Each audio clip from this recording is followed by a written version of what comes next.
Yo, welcome to another Xbox game hunting episode, review, whatever you want to call it. And today we'll be talking about Wulong. But before we get into that, please click the link in the description. That'll take you to my socials, podcast, radio that I drop every week. And yeah, if you do that, that'll be greatly obliged. And don't forget to subscribe. So Wulong is another Souls-like or Soulsborne game in a new wave of them that's been coming out in the past 1 or 2 years, maybe 3. But this one does have a slight twist. But first, let me talk about how we're actually going to split up this review. First, we're going to do story, gameplay, sounds and graphics, and fun factor. I will also be putting pros and cons on the screen, and we'll add up everything in the end. One last disclaimer before we get into it. I am viewing the game as someone who got it for free through Xbox Game Pass. I have kind of this it fell off the truck this morning mentality. So I saw some kind of low scores. I like to not watch other reviews to not inform my own opinion, but I saw like the scores for them. So mine might defer a little bit, may not. We'll see when we add up at the end. So let's get it. First up, let's get into the story. You are an unnamed warrior who saves a blind man during an attack by the Yellow Turbans, who are the main antagonists, which sets the events of the story in motion to destroy them and take back the land.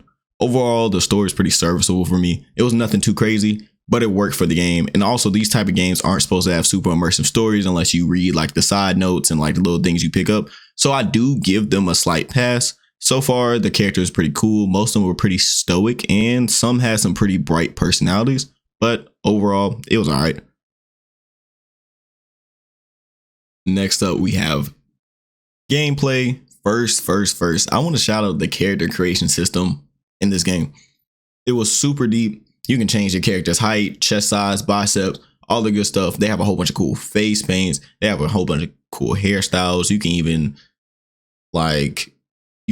highlight your tips of your character's hair. There was just a lot going on with this character customization, which I was not ready for. I know using these games, like I played Bloodborne, I've played Elden Ring, etc., which are kind of in the same kind of genre, whatever, like I mentioned earlier. But you know, those games don't really care about when it comes to character customization. I can't remember what my characters look like, but with this game, I actually took my time and was able to make a pretty cool and unique character. So definitely shout out to his character creation. One of the best I've seen in these type of games. So I cannot complain at all with that. This game kind of has all the standard weapon types, swords, polearms, some other things that might not pop up, giant hammers. I'm still on the prowl for a giant like two-hand sword, because who doesn't want this in these fancy type games? But I'm on the prowl for that, and when I find it, I'll let you know. Next up, let's kind of talk about the elements that kind of charges you up some more, if that makes sense. There are also 5 main element types, and they actually counter each other, so that's just a really good addition. And also, you can upgrade yourself through these 5 elements and use wizard skills. Yes, you heard me right. You're a wizard, Harry. So it's based on the 5 elements that you level up as your character level up, and it gives you armor. You can throw fireballs, imbue weapons to give the game just a whole nother layer. So imagine you're in a fight, you hit him with a combo martial arts skill, hit him with a wizard attack, and then parry and hit him with a spirit attack. You'll have those type of parts in the gameplay with those extreme highs when you really in the zone and you just hitting stuff like you're supposed to. But don't think you can just throw those fireballs around all willy-nilly or use martial arts skills all willy-nilly. All this comes down to your one resource, your spirit gauge, and you build that up by deflecting and landing primary attack weapons. But that depends on which element you're in as well. For example, fire, you get a lot more for attacking. Water, I think you get a lot more for deflecting. So really just keep that in mind of what type of play style you want to play, essentially.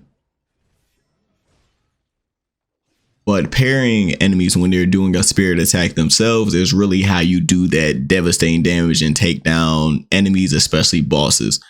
But be careful, because if you do not parry correctly, you will take large amounts of damage.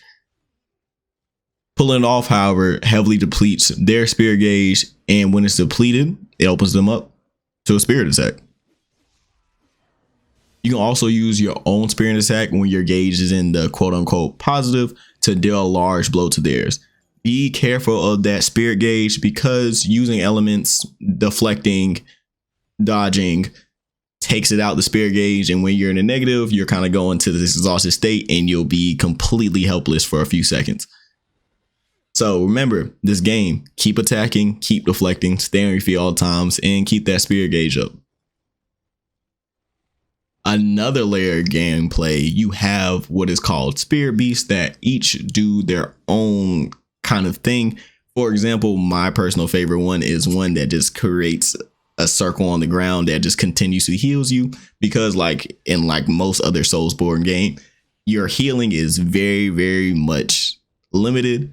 So especially in boss fights, that was my favorite thing to do. But each spirit beast comes with its own thing. You can do it two ways. Either you basically summon the beast to kind of help you in battle. So for example, the dragon, that's kind of helps you in battle. But there's also another way to use them, where essentially it imbues your weapon with whatever element that spirit beast is.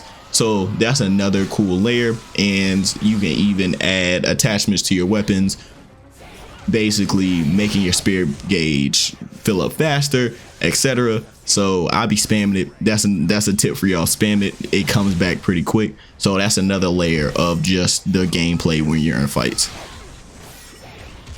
So far in this game, you got spirit beast, whole bunch of weapons, martial arts skills, and your wizard. But that is not it. You usually get a companion, just like in Jujutsu Kaisen, or what I like to call is either I win or we win. I call this game the jumping simulator. You're always given one or two companions for that level, and you basically just fight everything. They're pretty useful in boss battles if you're the right level. If not, they be going down pretty quick. I'm not gonna lie to you. Sometimes I was in fights and gang was just getting knocked out in the first couple seconds. I'm like, all right, man, I'm probably not supposed to be here, but I'm still gonna box it out either way. But like I said, their health can deplete and they can be knocked out. You can pick them up. I think it's about 30 seconds or so you have to pick them up.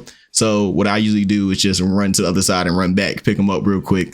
The animation is a few seconds, so make sure there's no enemies or bosses nearby.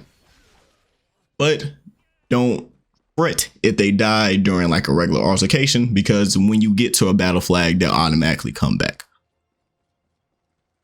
Also, each of these companions have their own stats, abilities. They fight different, have different things. So later, especially when you're doing sub battlefields, you can pick which companion you want to bring with you. Or if you're in a battlefield with only one companion, you can just call your own.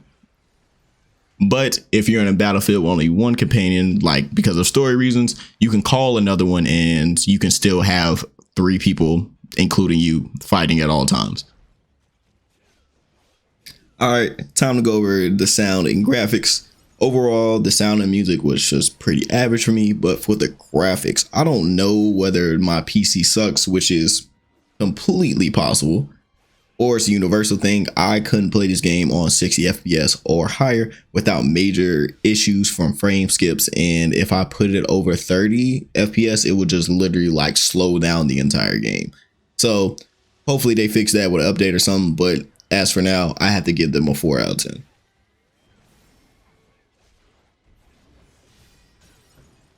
And last but certainly not least, let's get a fun factor.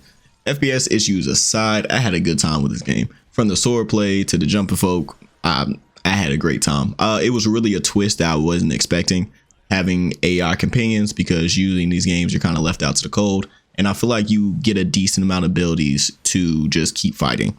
And also not having the extra resource of having to do mana or whatever to do special skills made my life a lot easier, because that's just another layer that makes my head hurt sometimes. So I'm not against it. Really, the magic surprised me. I didn't think I was going to be a wizard, or this was going to be one of the best avatar simulators I played, so can't complain. Overall, I think everyone should play one of these games because it teaches perseverance against overwhelming odds, and it teaches you kind of push through that frustration for sure, because there will be some frustration.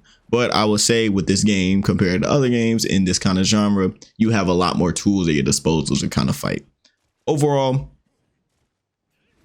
I would give the fun factor 8 out of 10. So I would say if you're on Xbox Game Pass, go ahead and download this for the free. If the frame rate issues, etc., aren't fixed, I'd say you cop this game when the price drops a little bit. But overall, here's the score. But before I go, I did want to leave y'all with some tips. First up, be patient. Even though this game is a little different, where you can keep attacking,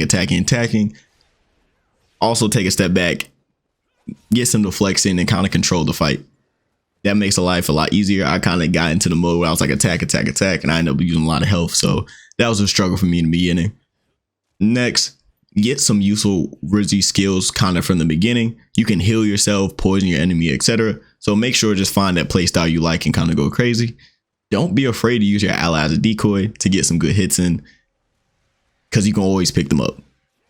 And there's also a mechanic in the game where your ally draws aggro when your health is low anyway, so it kind of does that regardless.